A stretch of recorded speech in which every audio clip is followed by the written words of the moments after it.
It's been a while since the last Legend Analysis Redone, and what perfect time to make one than right after the conclusion of the Legend Analysis series. Sure, we have no more Legends to cover for the first time, but that doesn't mean we can't cover the other ones again.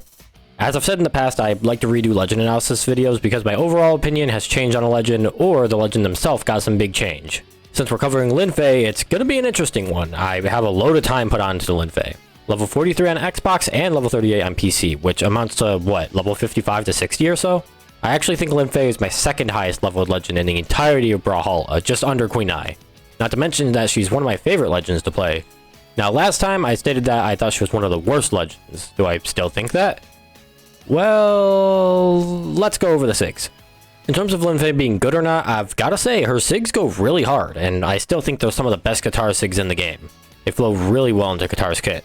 In-SIG is a really good SIG on Lin Fei's Katars. It hits in a super generous area and lasts for a really long time. People walk into it a lot from my experience. You use it with Dare, Downlight, Side charge it off stage, it's really good, but it's not her best Katara SIG. That would go to Side SIG, which I think is one of the best Katara SIGs in the game by far. Like I've said, Lin Fei's SIGs flow extremely well into her kit, and this one the most overall. For having 3 attack, it actually helps Lin Fei kill a lot. I use it a lot in succession, and it just feels so good. Absolutely her best Katara SIG. Lin Fei's Katara down SIG feels a bit underused sometimes. It used to be much worse with how small the flame was. On edge, I can see the SIG being really useful. With the amount of force it has, at that angle you can get some really early kills. Otherwise, on the stage, it won't be too helpful, but it's still pretty useful as well. Also, why the hell does it count as a projectile? Moving on to Lin Fei's cannon, I'd say it's much worse, but it still can go pretty hard. Cannon in SIG is practically a light attack, as much as Wuxiang's spear side SIG is. It isn't active for too long, but it really doesn't have too much end lag on it, making it one of Lin Fei's best cannon SIGs. It also goes through with Downlight, making a very nice kill confirm. Although it's a bit tricky to do, it kills much earlier than some of Cannon's other moves. For Lin Fei, the SIG is fitting. Cannon side SIG, I feel like people underestimate the most. It's a 2-part SIG that hits fairly hard, about the same level that in SIG does. What I find so extreme about it is that the distance you can get makes for really early kills. Sometimes it doesn't even have to be that far, it just carries your opponent so far off stage sometimes. It's really nuts, and it still flows well into Cannon's kit. I would say it's on the same level as in-SIG utility-wise. Cannon down SIG is not one that people talk about a lot, kind of like side SIG, but this one kind of has reason. It's really not that great. It has a generous hitbox on the ground, but using an aerial makes it much smaller in a downward motion. It also doesn't have that much force, but I suppose that's for the aerial version. It just doesn't feel as good as Katara down SIG, because it keeps you in one spot rather than move you and the opponent down with it. Overall, Lin Fei's worst SIG, but it isn't extremely bad. Overall, like I said already, Lin Fei's Katara game just hits so much harder. Although looking at Cannon more in depth makes me realize maybe Lin Fei has some hidden potential. Going on the skins, Lin Fei has been pretty blessed with them. It's about time too, she was lacking a bit on skins for a while. They're arguably some of the best designed skins in the game, and honestly since last time, my opinions haven't changed on them too much. God tier, we have Ace Spiker Lin Fei and Wenqing Lin Fei. Ace Spiker is just arguably one of the best skins in the game. It keeps a badass style to Lin Fei with great color swaps and weapons. Wenqing is nearly as good. It does a lot of what Ace Spiker does. This tier really hasn't changed much. Pretty good tier has Green Thumb Lin Fei, Zulong Lin Fei, and Sakura. The spring theme on Fei is so good. This skin is new, and it's arguably one of Lin Fei's most unique skins. It just looks fantastic. Zulong is a very classic Lin Fei skin, and at launch probably would have been my pick. In fact, it was. Awesome color swaps and such. Sakura is also new this time around, and I've got to say, the crossover delivers. Nice pink stick effects with flowers and good color swaps too. The voice lines are a great add-on as well.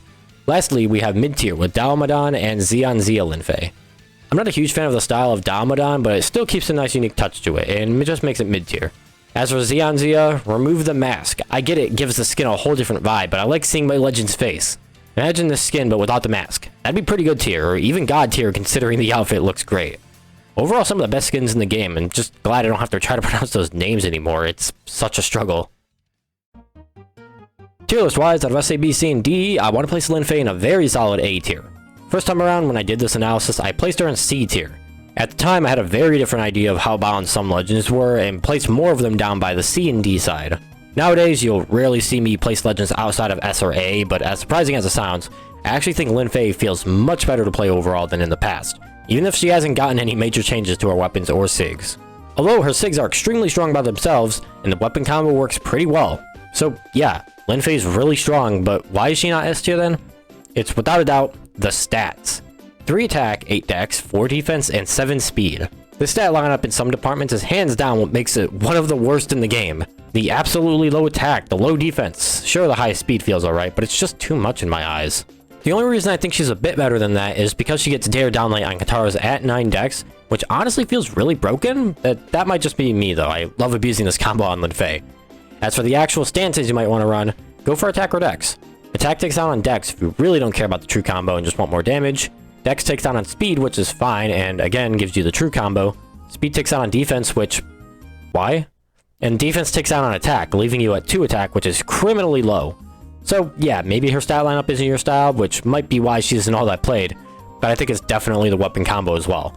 Her play rate really isn't that high, I don't think it ever has been. It's not the lowest play rate ever, but a part of me wishes it was higher.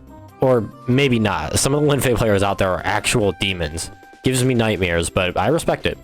Overall, Lin Fei has her upsides and downsides, but that shouldn't stop you from playing her. She feels like a very high skill floor legend thanks to the stats and weapons. You don't see people really spamming with her like you can with Orion, for example. Again though, if you like a challenge, then Lin Fei is your pick. Thanks for watching this Legend Analysis Redone, and I'll catch you guys next time. Until then, keep on brawling. Tier list wise, out of S, A, B, C, and D, I'd place Lin Fei in C.